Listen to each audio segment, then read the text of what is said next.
For anyone who doesn't remember, Camp WWE was an adult animated cartoon series that used to run on the WWE network. You okay, or you still feeling like a huge pussy? Yeah, this was an actual thing. It was a genuinely entertaining show developed by Seth Green and his Stupid Buddies Studios company that brought back attitude in a TVMA environment, with the episodes running about as long as your average Family Guy episode. This show dropped during a period of time which I will refer to as the golden era of the WWE network. You had Holy Foley, Camp WWE, Ride Along, Swerved, Legends House, Table for Three, Edge and Christian's show that totally reeks of awesomeness, and a bunch of other genuinely great shows on top of the value of the £10 network. Of course it goes without saying, but of course entertainment is subjective, but I personally really enjoyed this era. 2016 is my favorite wrestling year of all time, for context for anyone new around here, and to be fair, it's also the same year where a 16-year-old DDJ graduated high school and had one of the best summers of his life so far, so I'm a little biased.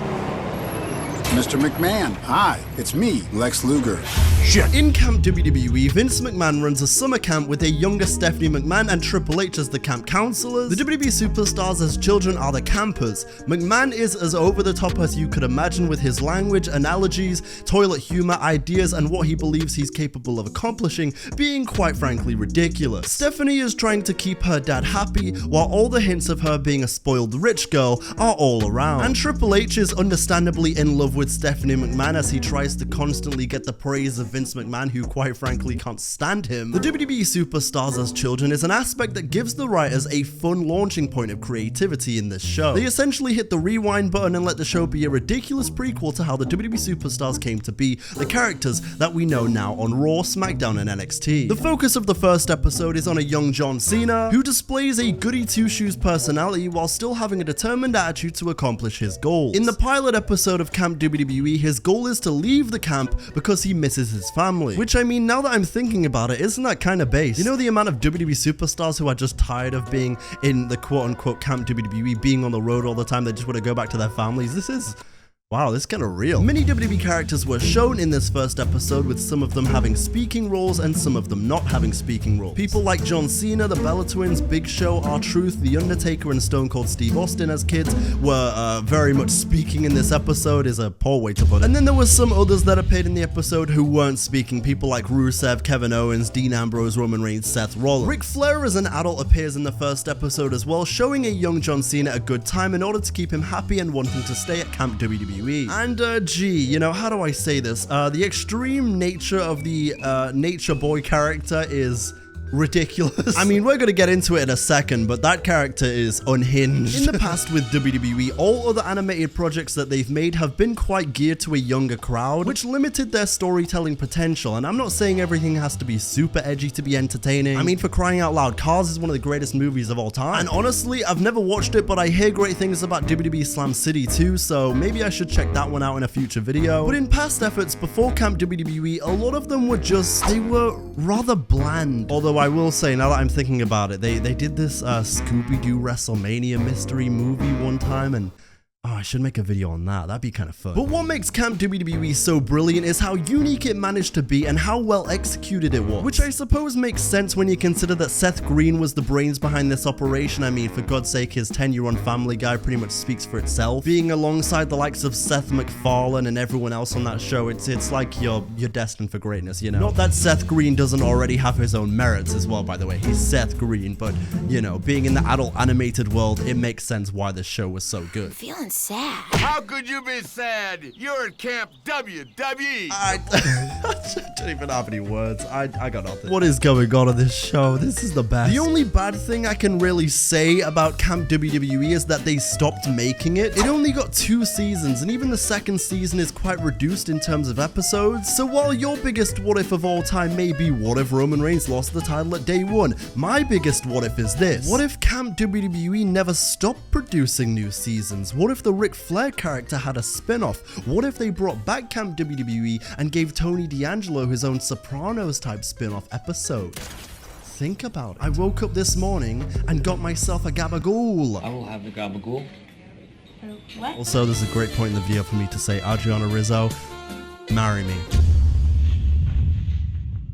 There's no like funny edit. I'm being deadly serious. I'm in love with it. You guys think I could get a job in like the NXT locker room just for a week? I just need to know what's going on back there. They're a horny bunch, aren't they, those bastards? I mean, seriously, it's one thing to think about the 2015 to 2017 WWE roster cooking on this show and realize how many characters they could have used. I mean, hell, they could have even done more with the Shield, having them all there at that time. But just imagine nowadays, someone like Tiffany Stratton on Camp WWE getting her own Mean Girls inspired episode. Although, think about this, imagine Chase U getting their own Camp WWE spin-off, except it's WWE University. I mean, think about it. We're on low temperature right now. The dish is sizzling, though. Imagine an episode with the Judgment Day. Although, to be fair, if they had the Judgment Day in Camp WWE, I think they'd have to, like, invent a new aspect ratio, like super big widescreen for that big-ass head of JD McDonough. I'm sorry. Just to fit that thing in frame. I mean, Jesus Christ, I don't know if they could. And I mean, hey, the chances of this happening are pretty much zero, but imagine Orange Cassidy goes to WWE. They could do Camp WWE Orange Pulp Fiction.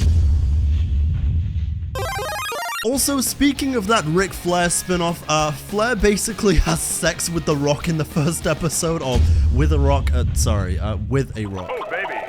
Those are some sweet, sweet calves. Can I say something? The plot continues in this first episode where Cena goes missing and they lower Hell in a Cell over Camp WWE to stop the kids from escaping and finding their parents. By the way, for all the cultured people among us, shout out to the Simpsons movie, they did it first. You know, I don't really know what to say about what I just saw, but I think it only adds to my case of a Ric Flair spin-off. I mean, come on, for God's sake, how many seasons did we give to the Cleveland show? We can't fund another season of Camp WWE? Nothing comes before my family, homie. Cena exhibiting the exaggerated swagger of a black teen. Full of the exaggerated swagger of a black teen. During the course of the chase, Mr. McMahon's legs betray him just like they did at the 2005 Royal Rumble. McMahon then reveals that he was Camper Zero and that he actually loves home, and he's the one that almost did what Cena was trying to do. That's him, Camper Zero, aka Dickless Von Loser. You also get a few great references in these episodes that as a wrestling fan will pop you a little bit, like Vince saying his leg thing was just a work to Cena, Cena screaming holy chic, Vince not liking cucumbers, or Triple H sounding like, you know, Vince, me and Stephanie, we're thinking about leaving the World Wrestling Federation. Yeah, that's what Triple H sounds like in this show. We love Camp WWE, and we're all slaves to the military-industrial complex. Why did we make R-Truth be the one to say that line? He's like the only black guy in camp. Come on. Just as the animation style is subjective in this show, so too are the jokes in this show. What is absolutely hilarious to me might not be funny to you and may be just downright outrageous, but I generally think most of the jokes in this show land. It's Ric Flair who likes them extra chunky. Huh. What do you mean by that? Moving on to another unhinged Camp WWE episode, it is the season 2 premiere where Cena is so exhausted with trying to help everyone on the camp, so he wishes upon a star and another Cena is manifested. You also have The Rock and Mark Henry in this episode. Oh, and Big Show can't tie his shoes. Everyone, let's all laugh. Stare at the 8-year-old who can't tie his shoes. Don't be a bully, be a star. Be a star. The original John Cena loses his mind because he realizes that the new John Cena is, well, super. He can do all the chores that the original Cena could do without really struggling to do it by himself. This is literally me when Cody still doesn't finish the story at WrestleMania 4. How many goddamn chapters does this fucking book have? I'm tired. Big Show relentlessly gets bullied in this episode by everyone, including Vince. You remember when CM Punk in his pipe bomb was hinting at Vince in the anti-bullying campaign? Maybe he was about to reveal the early scripts for this very episode. Leave me alone. Never. My heart is exploding with joy. That's right, kids, don't be a bully, be a star. Also, me dancing on stupid children in Fortnite after I just dunked on them with my scarf. You see, Vince McMahon says the N-word to John Cena in like 2006, and this is the butterfly effect. Now John Cena thinks he's a black man. I also will say, I feel like I've talked a lot about Vince in this video, but he is kind of the center of the Camp WWE universe. And while he's a complete piece of shit in real life that should rot in hell, I find his cartoon variation in these episodes pretty entertaining. I particularly love the Game of Thrones reference where Vince has like painted himself over what is supposed to be Ned Stark. You just worry about Israel and Palestine. Shalom, home!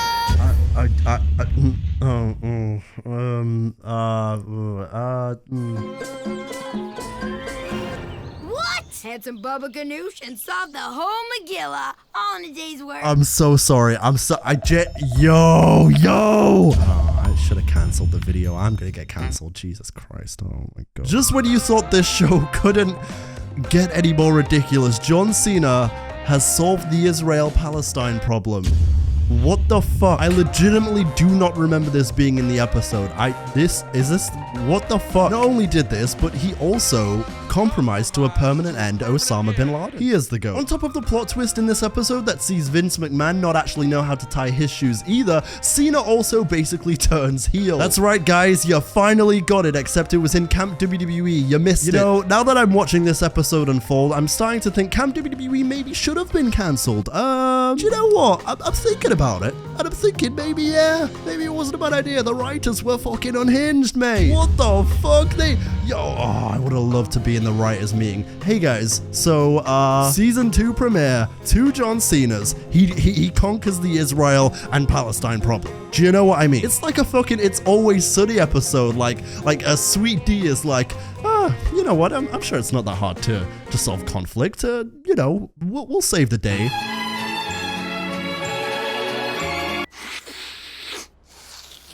I just snorted your grandparents. What?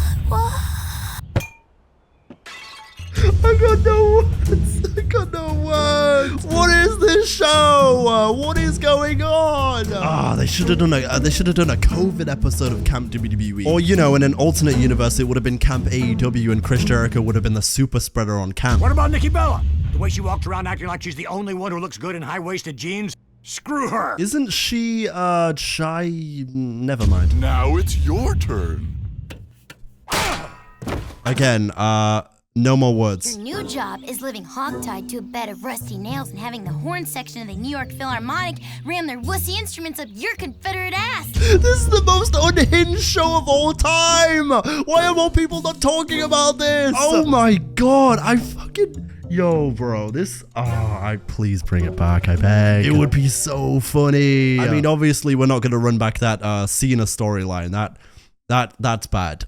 You know, a lot of people have died, and it's very sad. We're not running that back, but in terms of the outrageous nature of everyone else, please.